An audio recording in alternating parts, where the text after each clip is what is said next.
इसको अगर आप रन करते हैं, देखिए पेज को, तो देखिए होता क्या है। ये देखिए लोगो आ चुका है आपका। जब इसके ऊपर माउस लेके जाएंगे, देखिए इस पे क्या लिखा हुआ है, लोगो ऑफ। टाइटल देखिए क्या डाला है ऊपर हमने, लोगो ऑफ HTML5। विड्थ आ रही है 300, फाइल का नाम आ रहा है प्रॉपर।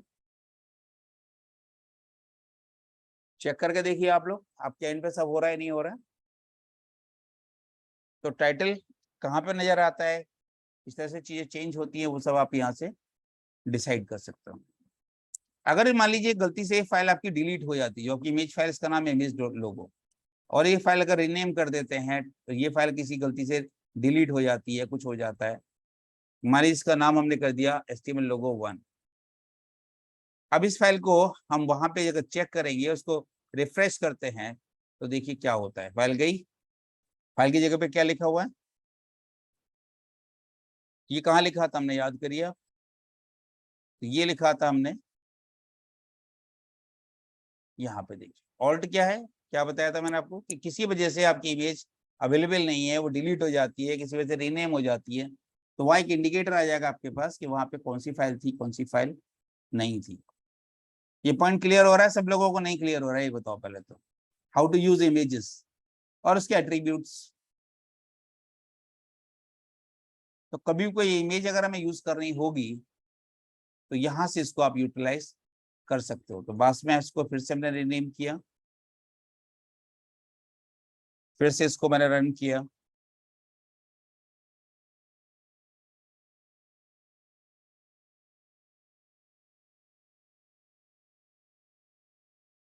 तो ये हमारे पास शेष था इमेज टेस्ट। उसको हमने किया रन,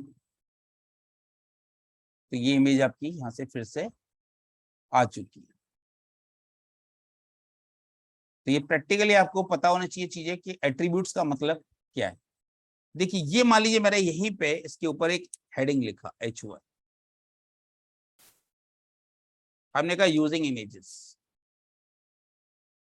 तो ये आपका जो टेक्स्ट है, आपको ये नजर आएगा आपका लेफ्ट साइड में, गौर करिए। देखिए मैं चाहता हूं नहीं, ये सेंटर में हो जाए, तो सेंटर में करने के लिए मुझे क्या करना है, मैं इसके ऊपर गया और मैंने एक एट्रीब्यूट लगा दी अलाइन। क्या लिख दिया मैंने यहाँ, सेंटर। जब शिफ्ट करोगे आप इसको, तो ये कहाँ आ गया। तो जिस भी टैग की आप बात कर रहे हो, उसके एट्रीब्यूट्स हमें पता होना चाहिए। अब मान लीजिए ये आपका जो कलर है, ये आपका ब्लैक कलर का आता है, मैं कहता हूँ उस पर एक फॉन्ट लगा दिया मैंने, हमने कहा कलर इक्वल्स टू रेड। ये सिंगल कोट में भी लिख सकते हो और डबल कोट में भी लिख सकते हो आप। तो फॉन्ट टैग के कौन से एट्रीब्यूट बताए थे मैंने, फेस, कलर, साइज। तो साइज ऑलरेडी इसका पता है हमें यहाँ से, क्योंकि वह H1 में है, तो उसको हम नहीं छेड़ रहे, हमने सिर्फ कलर चेंज किया यहाँ पे। तो अगर मैं यहाँ पे कलर देखूं इसका, मैं तो कलर देखिए क्या आ रहा है। तो जैसी चीज हम यहाँ डिफाइन करते हैं, वैसा ही कोड वहां पे बनता चला जाता है। ये आप अपने एंड पे जरा ट्राई करके देखिए, अगर आपके पास तरह की कोई इमेज है या आपने डाउनलोड किया है, जो भी फाइल हमने की है, तो ये फाइल है मैं आपको दे रहा हूँ, ये कोड मैं आपको दे रहा हूँ, या दोनों ही फाइलें ही ले लीजिए आप इसको, और अपने एंड पे जरा ट्राई करके देखिए आप लोग कि आप इसको कर पा रहे हो या नहीं कर पा रहे हैं। तो इसको पहले समझना है। देखिए बिना समझे कुछ भी करेंगे आप, कोई फायदा नहीं होगा। सबसे पहला काम है आपको, इमेज टेस्ट ये फाइल है और इमेज लोगो मेरी ये फाइल है, तो ये दोनों फाइल आप यहाँ से, तो ये इमेज लोगो जो मैं यूज कर रहा हूँ यहाँ पे फाइल, ये वो हो गई मेरी। और फिर हमने कहा था इमेज टेस्ट एक फाइल हम यूज कर रहे हैं। ये दोनों फाइल देखिए आपके चैट बॉक्स में पहुंच गए होंगे, वहां से इनको आप डाउनलोड कर सकते हो, वहां से इनको आप देख सकते हो। चेक करिए, उसके बाद बताइए मुझे कि हाँ भाई कुछ कर पा रहे हैं नहीं कर। तो पहली बात, एट्रीब्यूट्स का जो मीनिंग है वो क्लियर होना चाहिए। तो जो भी कोई टैग होती है, उसके ऊपर एक्स्ट्रा प्रॉपर्टीज होती है हमारे पास, जो उस टैग को कुछ एक्स्ट्रा फीचर, एक्स्ट्रा पावर देती है हमारी, जिनको कहा जाता है एट्रीब्यूट्स। तो अलाइन किसका एट्रीब्यूट है, H1 का। कलर किसका एट्रीब्यूट है, फॉन्ट टैग का। तो हमने फॉन्ट इसके अंदर कवर कर दिया कि भाई इस एरिया का कलर हम रेड करना चाहते हैं। और ये सारे एट्रीब्यूट किसके हैं, तो मैंने एक बात लिखी थी कि जो भी एट्रीब्यूट है ओपनिंग सेक्शन में लिखे जाएंगे, सेपरेट बाय स्पेस। अब गौर करिए इसमें स्पेस आ रहा है सबके बीच में। तो ये पॉइंट क्लियर है या इसमें अभी भी किसी को डाउट बचा है? कोई अगर आपसे पूछता है व्हाट इज एन एट्रीब्यूट, हम बता पाएंगे या नहीं बता पाएंगे?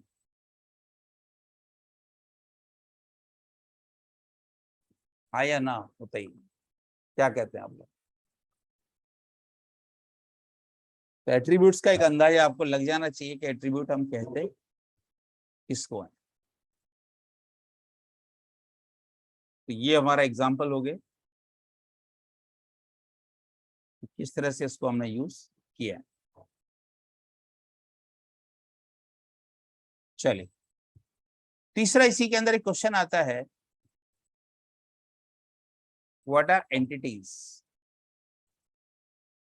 एचटीएमएल के अंदर तीन तरह की चीजें होती हैं, जरा गौर करिएगा। एक टैग होती है, एक एट्रीब्यूट होता है, और एक तीसरी एक और चीज होती है, इसको कहते हैं एंटिटी। अब एंटिटी क्या चीज होती है, थोड़ा सा ये जाने। There are special characters used in the web page. कुछ कैरेक्टर ऐसे होते हैं जो नॉर्मली आपके कीबोर्ड पे नहीं होते हैं, पर उन कैरेक्टर को वेब पेज के अंदर आप एम्बेड करना चाहते हैं, उनको आप यूज करना चाहते हो। वो कैसे होंगे? Can be used using special mechanism called as entities. Entity दो तरह से हो सकती हैं।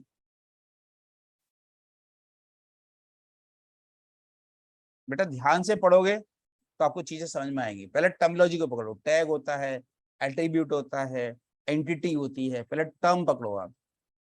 तो यहाँ पे एंटिटी के बारे में जो बात कर रहे हैं, दो तरह की हो सकती हैं। एक को कहते हैं नेम्ड एंटिटीज, एक को कहते हैं नंबर्ड एंटिटीज। दो तरह की एंटिटीज है हमारे पास, एक को कहते हैं नेम्ड एंटिटीज और एक को कहते हैं नंबर्ड एंटिटीज। ये खास तरीके से सिंबल्स को इस्तेमाल करती हैं, ध्यान रखिएगा, स्पेशल कैरेक्टर्स के लिए बनाए गए। तो ये स्पेशल कैरेक्टर्स को हमारे पेज के अंदर ऐड करने के काम आती हैं। जैसे याद करिए, अभी हमने लगाया लेस देन का सिंबल, ग्रेटर देन का सिंबल, उसका एक खास मीनिंग है यहाँ पे। तो ट्रोट टैग बनाने में काम आती है, मान लीजिए। या जैसे कोई स्पेस आपको कहीं इस्तेमाल करना है, तो बाय डिफॉल्ट यहाँ 6 स्पेस भी डाल दोगे वो एक ही स्पेस दिखाएगा। देखिए चलिए मैं एक चीज दिखाता हूँ आपको।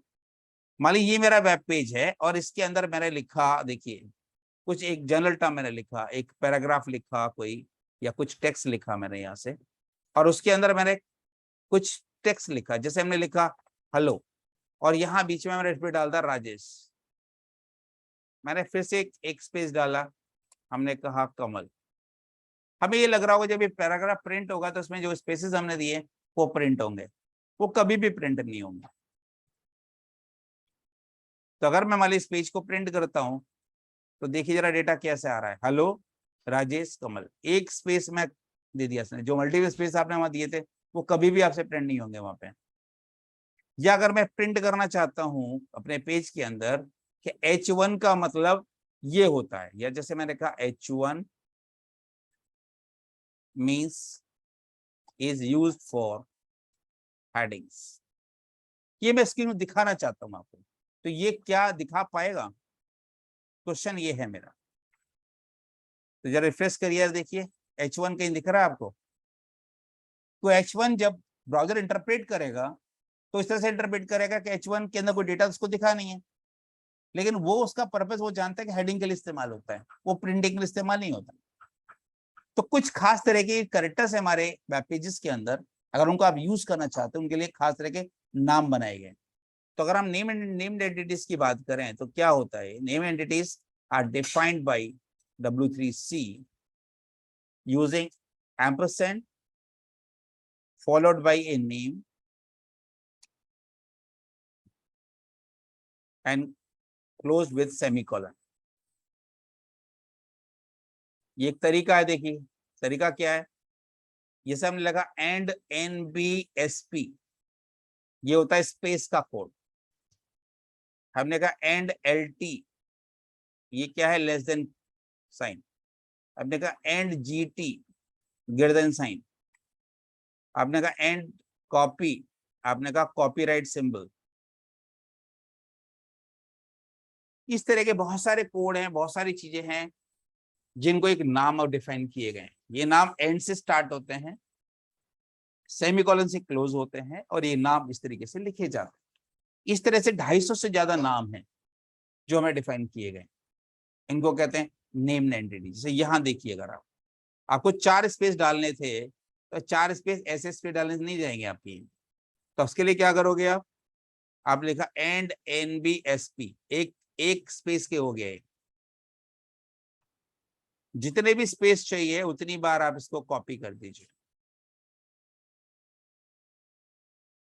तो स्पेस डालने से स्पेस नहीं बनेगा, लेकिन इससे बन जाएगा। अब देखिए यहाँ पे, अब आपको H1 दिखाना था तो आपने क्या लिखा, एंड LT एंड GT, यहां लिखा and LT and GT। Save करिए इस फाइल को, अब रन करिए, देखिए जरा गौर करिए, देखिए 4 स्पेस भी नजर आ रहे होंगे, अब आपको H1 भी नजर आ रहा होगा।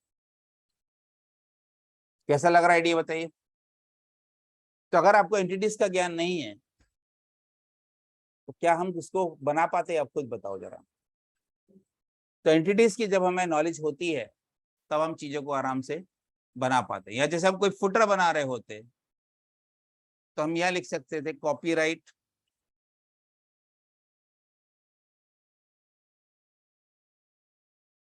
@ यहाँ पे कॉपीराइट का सिंबल लिखे देखा होगा आप लोगों ने, कॉपीराइट लिखा रहता है, तो आपने लिखा एंड कॉपी, तो एंड कॉपी से क्या बना देगा ये, तो मान लीजिए हमने कहा GSL फाउंडेशन। अब इसको सेव किया मैंने, रिफ्रेश किया मैंने, तो देखिए कॉपीराइट का सिंबल यहाँ अपने आप आ गया। तो कुछ भी हम चीज लिख रहे हैं, एंटिटी का मतलब क्या होता है ये हमें पता होना